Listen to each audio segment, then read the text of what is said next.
Hello and welcome back to Here We Tow. This week I'm going to give you a little rundown on how we've planned our trip to Europe. As you may be aware, yes, over this summer Jules and I and Fudge are heading to Europe. So if you want to know how we've planned the trip and some considerations you might want to make, then stay with us and join us after this. About to leave, already packing, come with me. I'm not really asking, we'll get away to a place where we don't know. About to see the world in action, what we can be, life with no distractions. We'll get away, this is what we waited for. So we've decided we're going to take our 8-foot wide Adria across to Europe. This is something we wanted to do for a while because when we bought the caravan, we did want to go further afield. The first thing we decided when making our plans was how long we were going to go for, because Europe is a really big place and the amount of time you've got to go on your holiday is really going to affect how far you go and where you go. Because we didn't just want to be on the road all the time, we wanted to be able to have several days in one place. So when we sat down, we decided that we were actually going to go for 6 weeks. Now, I know 6 weeks is a lot longer than a lot of people will be going for, because you're probably going to go in school holidays for a lot of people. So it might be 2 to 4 weeks you're looking at going for. You need to decide what's going to be the best time scale for you and when it's going to fit in. So we've decided we're going for 6 weeks through July and August. Once we'd decided how long we were going for, we then wanted to think about where were we going to go. A lot of people always head for France and Spain and down into Italy. We had thought about that. What we decided was, because we're going in summer, 2 things. One, it's going to be very warm for Fudge. He's got quite a thick coat and that sort of heat will probably be quite uncomfortable for him.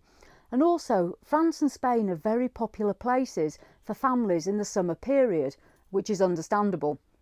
So because of that, and knowing we had more time to allow us to travel further, we decided we'd like to head up to Sweden. Now, Sweden's obviously in Northern Europe. It is warm in summer. It's obviously very cold in winter, but it's not going to be as warm as Spain, so it's probably going to be more comfortable for Fudge. There was a few other reasons we wanted to do Denmark and Sweden as well. We've never been there, we've never seen it, and there's so much to see. It's very scenic, it's great for getting outdoors, and that's really what we enjoy. So once we'd decided how long and where, we wanted to decide on how we were going to get there. As you may be aware, there's a lot of options of how to get into Europe. You can either go on the ferries, you can go on the tunnel. With us having such a large car and caravan, we thought it was going to be quite costly for us to get across the water into Europe. And also, once we got there, the question was how far we were going to have to drive. We looked at 2 options. Depending on where you might be thinking, you're best looking at the options for you. But knowing that we were going up to Sweden, our options were either the tunnel from Folkestone to Calais. Now, when we looked at the tunnel, it worked out quite economical. It was also good in that it was only about 35 minutes along the tunnel and we popped out in France. The benefit of that is really for Fudge, because he can stay in the car and within no time we're there in France. The only thing we thought was once we landed in France, we were going to have quite a long drive to then head up through Germany and get up into Sweden. So then we looked at the ferry. Now, previously, when I've looked at the ferry prices, they've been extremely expensive to get over to Holland. I was really surprised when I started looking at actually how cheap it was. And I don't know whether that's been because of the Brexit effect that prices have come down. I don't know. But what I've done is I've used the Caravan and Motorhome Club website to book our ferry crossing, and that's worked out cheaper. I think it saved me nearly £100. So we're going from Harwich, or Harwich, however you want to pronounce it, and we're getting the ferry over to the Hook of Holland. Now that journey over is going to be just over 7 hours. With Fudge, once you get on board, they do have kennels, and it's a good choice, a ferry, in that you can either keep your dog in your car or you can put it into the kennels, and it's totally up to you which you do.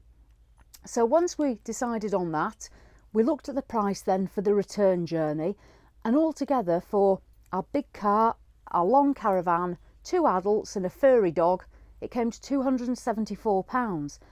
I think that's pretty good value to get over the water with all that. So we sorted out that, so we land then in Holland. After that long ferry crossing, we decided that we'd certainly like a night there in Holland just to have a bit of a rest, so we booked a site. How have I decided which sites we're stopping at? There's a lot of sites to choose from across Europe. There's thousands of them. The way I've chosen ours is, first of all, I've decided on our route, and to use a route planner, I've used the Michelin one on the internet. It's really good in that it gives you not only a route but also an approximate cost of fuel, because you put your car details in. Obviously we're going to be towing a caravan as well, and it also gives you toll costs, so it gives you an idea of what it's going to cost you. I'm not overly concerned about that, the petrol and diesel use, it's more the tolls. So I've figured all the routes out and approximately how long the routes are going to take. You might be best breaking up your journey, because those that tow will know it takes a lot of concentration, and not only are you going to be towing on the wrong side of the road for us, you're also going to be on roads that aren't familiar to you. There's lots of different road traffic laws when you're abroad, and that's going to pretty quickly tire you out. So I wanted to make sure we were doing no more than 5 hours towing a day, and that's a maximum. Some of the days a lot shorter. So our route, we're going to leave Holland, we're going to head through Germany, we're going to then head into Denmark, up through Sweden, around Sweden, back down, and we're going to land back at Holland for a few days, and then we're coming back across on the boat. So how have I chosen our sites? I've used UK Campsites website, which is an excellent website. It gives you a map so you can search the area. So I've been able to search the roads and find sites along those roads. There's also the Axi website. Those of you that might already have the card, you generally can't use it in summer because it's peak season, but it still gives you an idea of those brilliant sites that are available across Europe. In Denmark and Sweden, I've actually just chosen one caravan company to use. It's almost a bit like the Caravan and Motorhome Club, but it's not a club, they're privately owned sites, and they're all over the country, and they offer a good standard of pitch and facility, so you know what you're getting. And they're called First Camp. So I've chosen First Camp to book all our sites with, and they've been really easy to book online, absolutely no problem. I have found booking the private sites that we're using in Germany, Holland, have been a little bit more difficult to book. Some of them have had websites, some of them haven't, and trying to email, although I've used Google to translate so it's actually in the correct language, they're not quick to come back. So that's been a little bit more difficult.